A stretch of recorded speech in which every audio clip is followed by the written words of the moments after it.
사실 입증해야 되는 입장에서는 굉장히 어려운 일이에요. 왜냐면은 누군가가 존재한다 이런 것들을 입증하는 건 굉장히 쉬워요. 하나의 사실로도 입증할 수 있지만.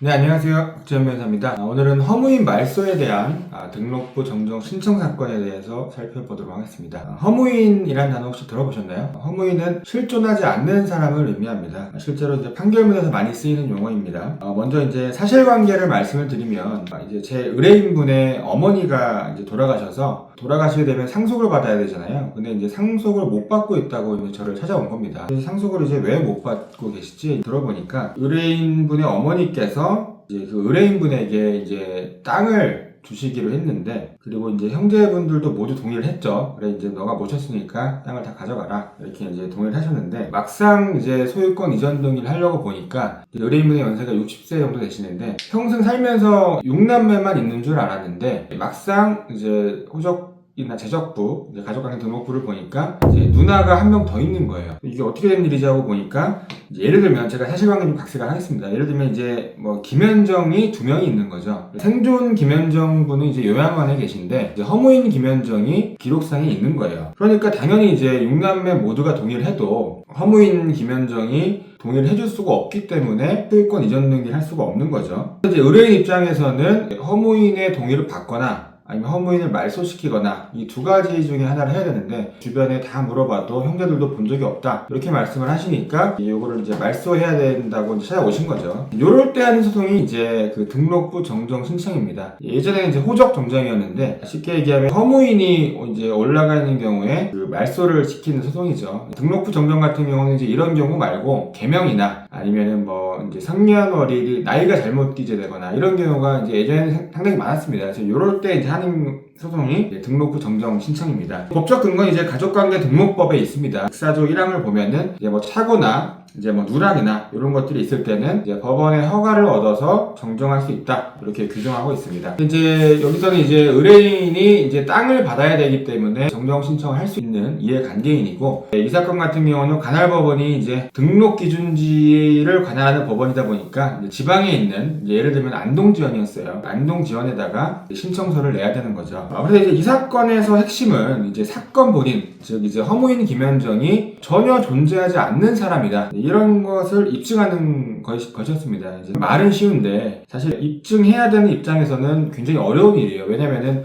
누군가가 존재한다 이런 것들을 입증하는 건 굉장히 쉬워요. 하나의 사실로도 입증할 수 있지만 이 사람이 존재한 적이 없다, 혹은 뭐 내가 어떤 일을 하지 않았다, 이것을 입증하려면은 경우에 따라서 100가지의 증거를 내도 이런 경우에는 뭐 있을 수 있지 않나? 이런 어떤 의문에 막힐 수가 있는 거죠. 그러다 보니까 이게 굉장히 입증이 좀 까다로웠던 사건입니다. 여기서 이제 좀 키를 쥐고 있는 분이 한 분 계셨는데, 바로 이 실존 김현정의 따님이었어요. 근데 이제 여기서 따님이라고 하면 되게 뭐 쉬울 것 같은데 이렇게 생각하실 수 있는데, 이 실존 김현정 분이 결혼을 생전에 4번을 하셨습니다. 그러다 보니까 사실 이제 4번 이제 한 경우가 요새는 많지 않은데, 이 사건에서 등장하는 사실관계나 이런 것들이 좀 이제 옛날 일들이기 때문에 복잡한 사실관계가 있습니다. 그러다 보니까 그 따님 같은 경우는 이제 이 실존 김현정 님이 첫 결혼 때 낳으신 딸이에요. 이제 이 딸님 같은 경우는 굉장히 이제 갓난아기 때 이제 이 실존 김현정과 이제 이별을 한 거죠. 근데 이제 이 따님 같은 경우가 실존 김현정뿐만 아니고 허무인 김현정님의 가족관계 등록부에도 딸로 기재가 돼 있는 거예요. 그러니까 따님이 엄마가 2명으로 기재가 돼 있으니까 이제 이 따님이 증언을 해주면 되는 거죠. 우리 엄마는 1명이다. 실존 김현정, 요양원에 있는 그분이 맞다. 이렇게 증언을 해주면은 이 사건의 이제 중요한 부분이 해소가 되는 건데, 문제는 이제 이 따님이 당연히 이제 좀 감정이 안 좋겠죠. 왜냐면 한 50년 만에 연락이 왔는데 그 자기 친엄마도 아니고 그 형제분들이 이제 이런 부탁을 하니까 자기 자신 입장에서는 어떻게 보면 어머니에 대해서 좀 어렸을 때 그런 어떤 양육의무나 이런 것들을 다 받지를 못했는데 이제 와서 뭐 땅 받겠다 이렇게 얘기하면서 뭐 나보고 저기 지방까지 와서 이제 뭐 증인으로 해달라 뭐 이렇게 그렇다고 해서 뭐 자기한테 뭐 특별히 이득이 되는 게 없잖아요. 인간적인 의리로 해야 되는 건데 그런 것들도 당연히 없고, 그러다 보니까 이제 좀 반감이 있었지만은 이제 의뢰인 입장에서는 이제 그분이 키를 쥐고 있기 때문에 당연히 부탁을 할 수밖에 없는 거죠. 법원에다가 저희는 증인 신청을 했고, 법원도 이제 당연히 이제 사실관계가 봤을 때 이 따님이 엄마가 2명이라고 돼 있기 때문에 당연히 법원에서도 주요한 증인으로 봐서 채택을 했습니다. 여기서 잠깐 말씀드리면은 이제 증인으로 소환되는 게 제가 가기 싫으면 안 갈 수 있는 게 아니에요. 법적으로는 의무입니다. 재판하다가 이 사실관계를 밝히기 위해서 꼭 필요하다고 봐서 이제 법원에서 부르는 거기 때문에 법적으로는 의무고, 그냥 안 가면은 500만 원 이하의 과태료가 처해질 수 있습니다. 그렇기 때문에 꼭 가야 되는데, 사실 안 나가는 사람들은 이런 걸 얘기해도 안 나갑니다. 왜냐면 감정이 안 좋기 때문에. 그래서 이 사건이 딱 그랬는데, 뭐 제가 전화해가지고 당연히 좀 부탁을 드렸죠. 이제 이러저러한 이유로 이제 이 사건에서 굉장히 중요한 진술을 해주실 수 있는 분이기 때문에 출석을 부탁을 드렸는데, 나오실까 과연 좀 기대를 했지만 제가 강하게 여러 차례 잘 말씀드렸거든요. 그런데 이제 막상 신문기일에 가보니까 출석을 안 하셨더라고요. 그래가지고 이제 법원에서는 이제 이렇게 안 나오면은 다시 한번 소환을 하거든요. 그래서 이제 이럴 때는 실무상 정말 필요한 증인이고, 뭐 예를 들면 형사재판이다 이러면은 이제 안 나오면은 이제 과태료를 부과하고 또 불러요, 올 때까지. 그런데 이제 민사재판 같은 경우는 증인을 굳이 뭐 이렇게 과태료까지 부과하면서 부르지 않는 경우도 많습니다. 왜냐하면 민사재판 같은 경우는 이제 개인 간의 재산 분쟁인데 제3자를 그렇게 뭐 쉽게 좀 부르는 거에 대해서 조금 부담감이 있는 거죠. 그래서 이제 또 소환을 했는데 연말이 될 때까지 여러 차례 안 나오셨습니다. 이제 그러다 보니까 이제 재판장님께서도 계속 이제 소환을 할 수가 없으니까 이제 신문 종결을 하자고 하셨고, 신문 종결을 하면은 이제 그때 바로 결과가 나오는 게 아니에요. 드라마처럼 바로 선고가 나오는 게 아니고 통상 뭐 한두 달 뒤에 이제 결과가 따로 나옵니다. 그래서 이제 신문 종결을 하셨는데, 이제 그때 이제 재판장님이 말씀하시는 것들을 제가 좀 들어보니까 아직까지 입증이 좀 다 되지 않았다 이렇게 보시는 것 같아요. 뭐 제가 아까 서두에 말씀드린 대로 뭐 어디 살아있을 수도 있지 않을까, 산에 살아있을 수도 있고, 아니면 뭐 해외에 계실 수도 있고, 또 행정력이 미치지 않는 부분에 살아계실 수도 있지 않을까, 이렇게 말씀을 그런 취지로 하시는 걸 보고 제가 이제 지방에서 올라오면서 좀 생각을 해보니까 기각될 가능성이 한 90%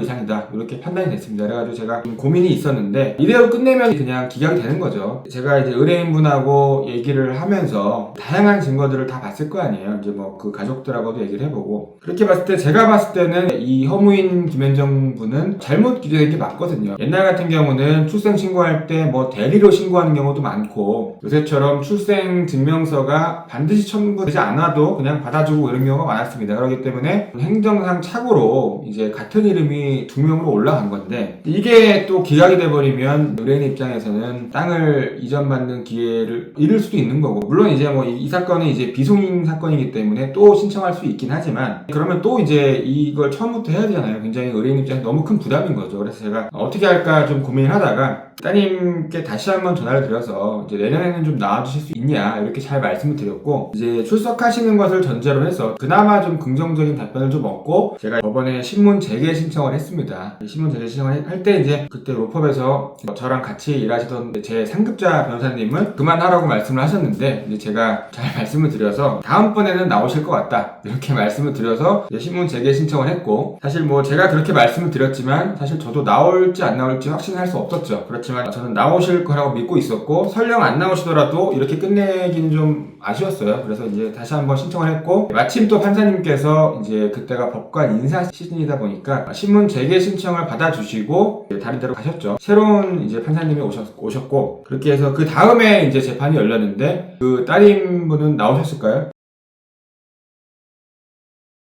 안 나왔습니다. 안 나왔는데 이제 새로 바뀌신 판사님께서 이제 이런 사실관계나 이제 저희가 추가로 제출할 참고서면 이런 것들을 보고 결과적으로는 이제 인용 결정을 내려주셨습니다. 쉽게 얘기하면 승소를 하게 됐고요. 이제 이 사건이 이제 요새의 가족관계도에서 보기 어려울 정도로 정말 엄청나게 복잡합니다. 거의 드라마같이. 그러다 보니까 통상 이제 법원의 주문이, 판결문의 주문이 좀 짧은 경우가 많은데, 특히 이런 사건은, 이 사건 같은 경우는 주문이 2장입니다. 주문만. 그러니까 1항부터 10항까지. 아까 말씀드린 대로 제가 사실관계를 좀 각색하긴 했지만 결혼을 한 4번 정도 하고 다양하게 가족관계도가 복잡합니다. 그러다 보니까 그 사실관계를 모두 이제 정리하려다 보니까 주문이 10항까지 2장이나 되더라고요. 저희 입장에서, 의뢰인 입장에서는 이제 인용 결정을 받을 수 있었고, 이걸 통해서 등록부를 사실관계에 맞게 정정할 수 있었습니다. 그래서 이 재판을 하다 보면은 예상치 못한 변수가 굉장히 많아요. 법원 입장에서는 최선을 다해서 이제 진실을 밝히려고 하는 건데 제3자 입장에서 이런 것들을 다 정확하게 신이 아니기 때문에 알 수 없기 때문에